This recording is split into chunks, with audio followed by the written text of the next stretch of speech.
Bayan, Mayor Reggie A. Bertuccio,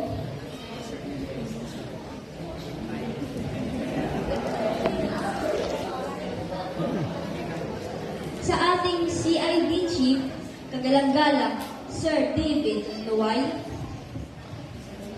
sa ating panauhing tagapagsalita, sa ating iginagalang na punong-puro, Ma'am Luz Embriones,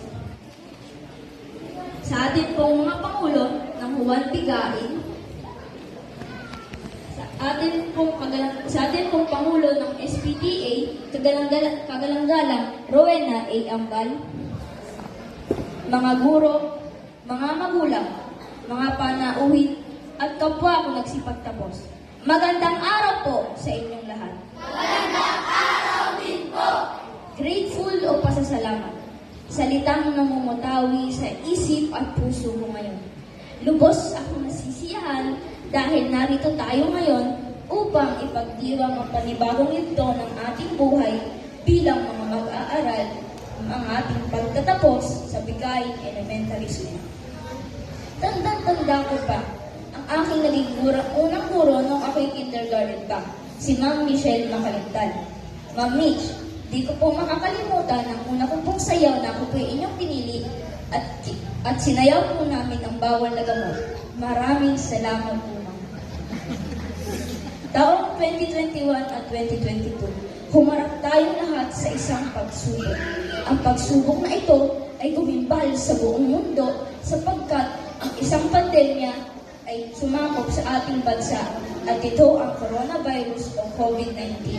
Naepektuhan nito ang ating pag-aaral dahil ang mga estudyante ay lumipat sa Modular Distance Learning o MDL.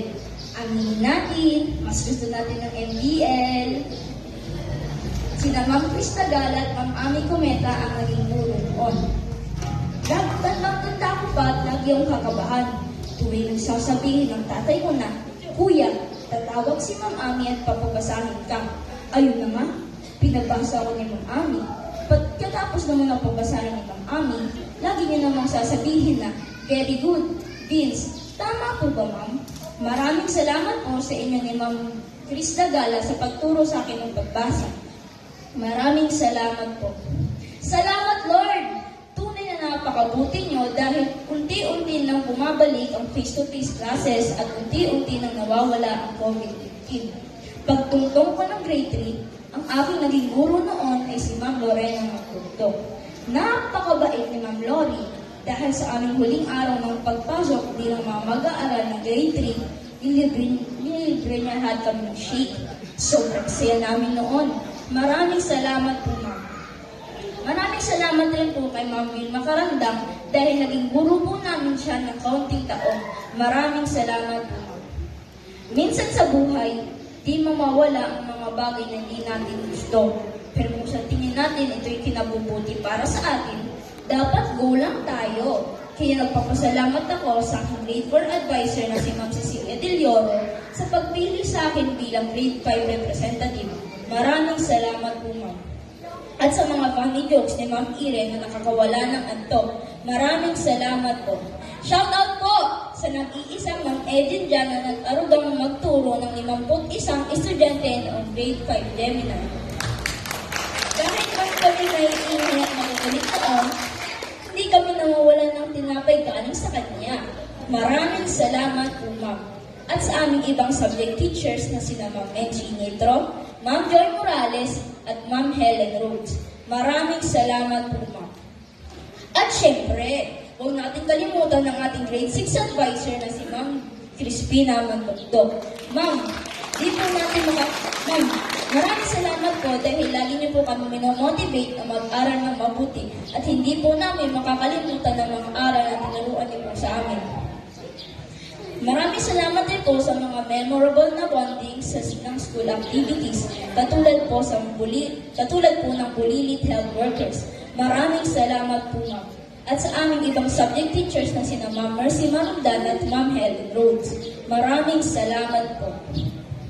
At sa mga guro ng Bigain Elementary School sa pangunguna ng aming punong guro na si Ma'am Luz Briones, kahit hindi ko man po kayo mga naging guro noon, isang taus-pusong pasasalamat lalo tigit sa suporta sa akin bilang BES 2025-2026 SCLG President.